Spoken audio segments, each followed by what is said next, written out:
If you've ever opened social media, seen another voice actor post about a big booking, a six-figure year that they had, or, some shiny new microphone, and instantly felt like you were behind, this video is for you. Comparison is one of the most common and most damaging habits I see in voice actors at every level. And yes, I'm going to be honest, I've played the comparison game myself at different stages of my career. And the tricky part is it often feels motivating at first until quietly it starts messing with your confidence, your pricing, and even how you show up behind the microphone. So today I want to talk honestly about why comparing yourself to other voice actors is actually hurting your progress, and give you some thoughts on what to focus on instead. So I recently had a viewer ask a question exactly about this. At Rensama4203 wrote, "Do you have any videos about the problem comparing yourself with other voice actors that have been doing it longer?" It's such a great question because it's a natural thing for us humans to do, but for voice actors, it's actually a huge trap that I want to help you avoid. So let's start with something important. When you compare yourself to other voice actors online, you're almost never comparing real things, or never really comparing apples to apples. You're comparing your day-to-day reality with someone else's highlight reel. You don't see things like how long they've actually been doing voiceover, whether or not they had prior acting, broadcasting, or even corporate experience. You don't see how many auditions they didn't book. You didn't see how inconsistent their income might be, or how close to burnout they might be. Even, income posts, which unfortunately are everywhere, usually leave out a huge amount of context. Was that their gross revenue, or was that their net profit? Was that one terrific month, or was that a sustainable, reliable income throughout the year? Did that income require working nonstop to the point of burnout and sacrificing the basic needs and a high quality, good quality daily life? How deep in debt are they? Those are things we don't know. So if comparison already feels unfair, well, that's because it is. And that's not to say that the people who make those posts aren't being completely genuine, and they might be completely debt-free, and they might have a steady, reliable income, but the problem is that we just don't know. For newer voice actors, you're often comparing your starting point to someone else at their middle or late stage in their career. You're thinking things like, oh, they booked that client already. They sound more polished than I do. Oh, I should really be further along by now. Look at them. So that mindset not only is already just putting yourself down, but it can rush you past that all-important skill building stage that actually goes a long way towards creating the longevity you'll need in this career. I talk about how the baby steps matter. Building that foundation really matters. And this is part of that. If you're comparing yourself to someone who's been actively in this industry for 5, 10, 15, 20 years, you'll never stack up because you haven't yet had experience in the industry for 5, 10, 15, or 20 years. Now, on the flip side of that, for working or experienced voice actors, comparison turns into things like income comparisons.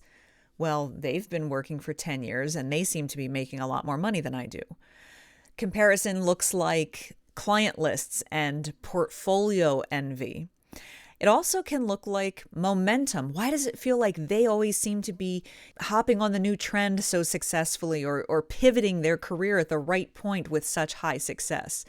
There's also comparison for established voice actors of, am I still relevant?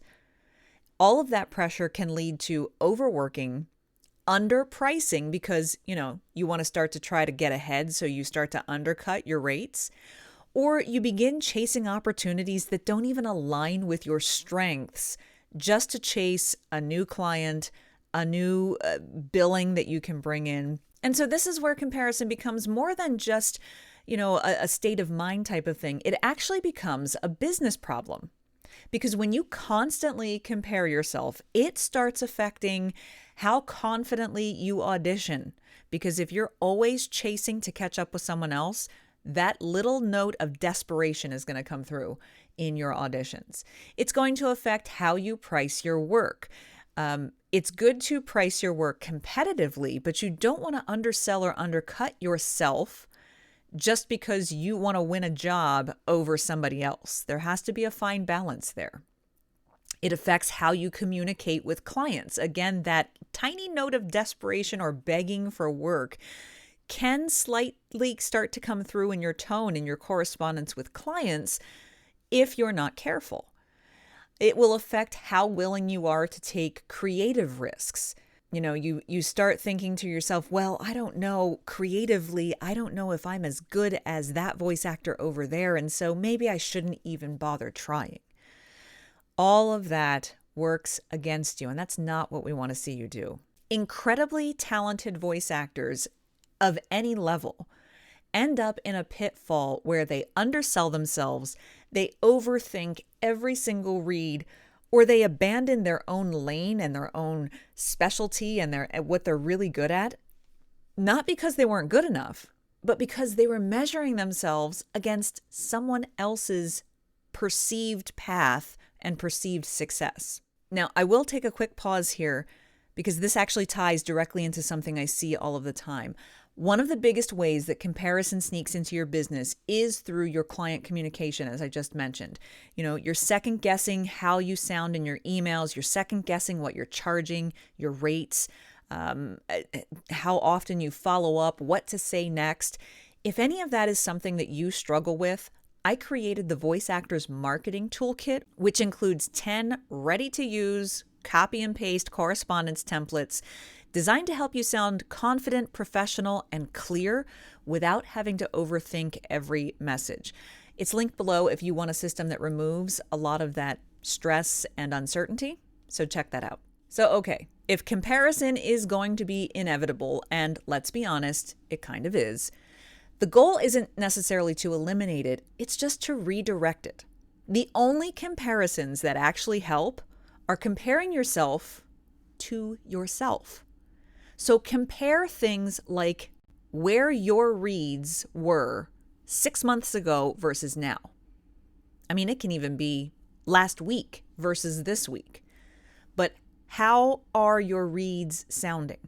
You can also compare how quickly you recover after rejection.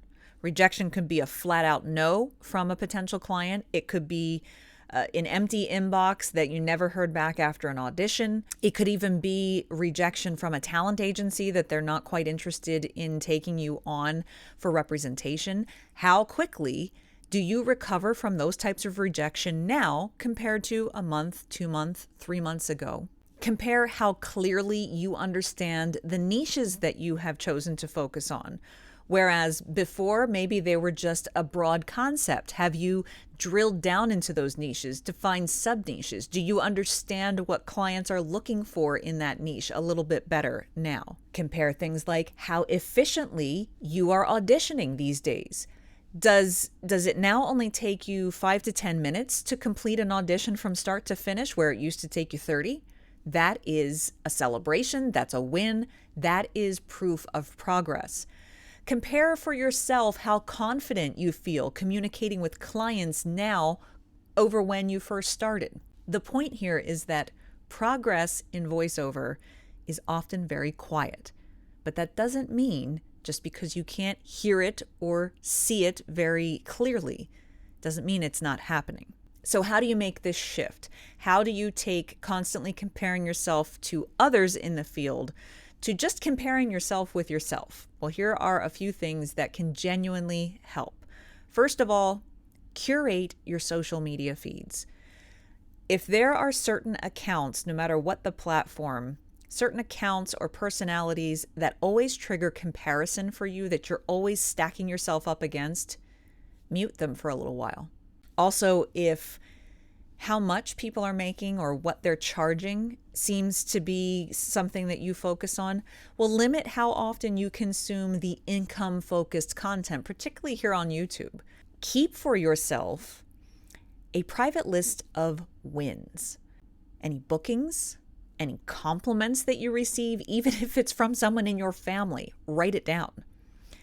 Keep a list of improvements that you see yourself making and review those. Go back to those once a week, once a day, once a month, however often you need to. Also, ask yourself better questions like, what can I learn from this? Instead of, why am I not there yet? Your job isn't to match somebody else's career. It's to build your own. And after more than 15 years in this industry, I can tell you this with total confidence. Voiceover careers are non-linear. They don't start here and go directly up. They're going to start here, they go up a little bit, they're going to go down a bit, they're going to, and they're not linear. They are seasonal. Even the most established voice actors will have months out of the year where their bank accounts have crickets coming in. That is just the nature of being a freelancer. Voiceover careers are also deeply personal because your voice is like your fingerprint. It is unique. It is your own. And so it is completely representative of you. And so what you do with that instrument is very personal. How you convey it is very personal. And that makes it always very different from anybody else. Some of the most sustainable, satisfying voiceover careers were built slowly with very strong foundations, very clear boundaries, and just consistent day-over-day growth. And yes, I'm going to be honest, I've played the comparison game myself at different stages of my career.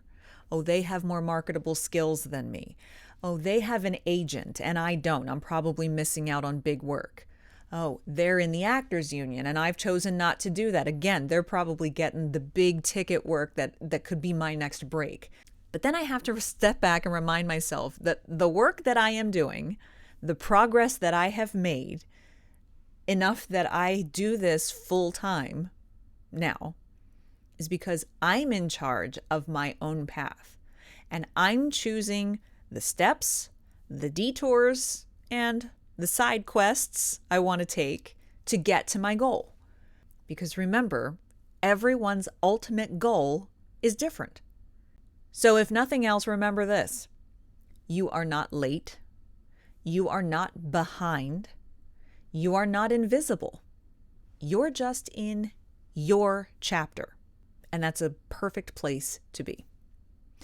You know, one of the biggest roadblocks in making forward progress in voiceover is, beating yourself up with thoughts like, oh, I don't have what it takes to break into this industry. You even heard me use that word a minute ago. It's talking about a big break. Well, here's a little bit of truth for you. Let me tell you this. You will never, ever, ever break into voice acting. It's true. In fact, very few people in this industry ever break into it. Really?